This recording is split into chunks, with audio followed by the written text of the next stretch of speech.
Saphan Mon. Saphan Mon Thai, Saphan Mon, pronounced sā.pʰāːn Mon, lit.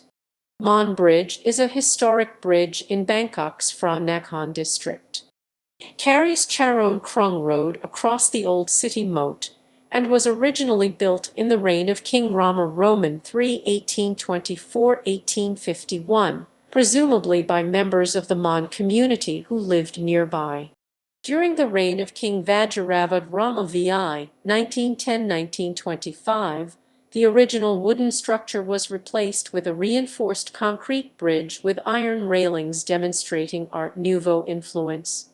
The bridge is registered as an ancient monument by the Fine Arts Department.